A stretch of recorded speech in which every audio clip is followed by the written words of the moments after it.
UPSC में lateral entry विवाद के साथ साथ आरक्षण भी मुद्दा बन गया है। राजद नेता तेजस्वी यादव ने एक्स पर एक पोस्ट लिखा था। पोस्ट में उन्होंने लिखा था कि अब आरक्षण विरोधी मोदी सरकार ने कृषि अनुसंधान एवं शिक्षा विभाग से जुड़ी 368 पदों की नियुक्ति में दलितों, पिछड़ों और आदिवासियों के आरक्षण को समाप्त कर दिया। आइए जानते हैं सबसे पहले कि केंद्र की नौकरी में कितना है आरक्षण।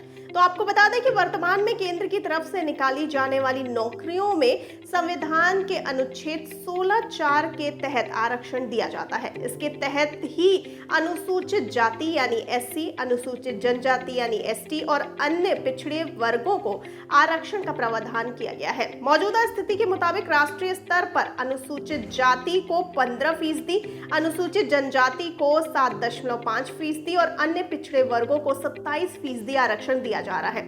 इस तरह कुल 50% आरक्षण दिया जा रहा है। आइए अब जानते हैं कि किन विभागों की नौकरियों में नहीं है आरक्षण। तो सबसे पहले बात कर लेते हैं जुडिशरी की। भारतीय संविधान के आर्टिकल 124 और 217 के तहत सुप्रीम कोर्ट और हाई कोर्ट के जजों की भर्ती में आरक्षण नहीं लागू होता है। तर्क ये भी दिया जाता है कि हाई कोर्ट और सुप्रीम कोर्ट के फैसले नजीर बनते हैं, इसीलिए इसमें अनुभव बेहद मायने रखता है। इसमें आरक्षण को शामिल करके देश की न्यायिक व्यवस्था से समझौता नहीं किया जा सकता। हालांकि सरकार देश के हाई कोर्ट के चीफ जस्टिस से सिफारिश के मामलों में महिलाओं, आरक्षित वर्ग और अल्पसंख्यकों के बारे में विचार करने की बात कह चुकी है।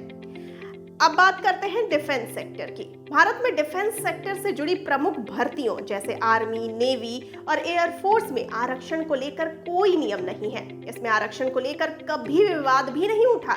यहाँ तर्क दिया जाता है कि मामला देश की सुरक्षा से जुड़ा है। यहाँ मेरिट को आधार बनाया जाता है, यानी प्रदर्शन के आधार पर भर्ती होती है। विशेषज्ञों का कहना है कि आरक्षण भारतीय सेना के मानकों को कमजोर कर सकते हैं, इसीलिए यहाँ आरक्षण का नियम नहीं लागू होता। अब बात कर लेते हैं इसरो और डीआरडीओ सेक्टर की। तो इसरो और डीआरडीओ समेत कई ऐसे संस्थान हैं जहां पर प्रमुख भर्तियों में आरक्षण नहीं दिया जाता। यहां तर्क दिया जाता है कि ये ऐसे संस्थान हैं जो रक्षा और विज्ञान के क्षेत्र में काम करते हैं, ये देश के लिए काम करते हैं। आरक्षण देकर इनके मानकों को प्रभावित नहीं किया जा सकता। इसरो गुणवत्ता पर ध्यान केंद्रित करता है और सभी के साथ समान व्यवहार करने की पॉलिसी में यकीन रखता है। अब बात करते हैं सीनियर के प्रमोशन के बारे में। तो ऑल इंडिया सर्विसेज जैसे आईएएस, आईपीएस और आईएफएस में सीनियर लेवल पर आरक्षण का कोई प्रावधान नहीं है।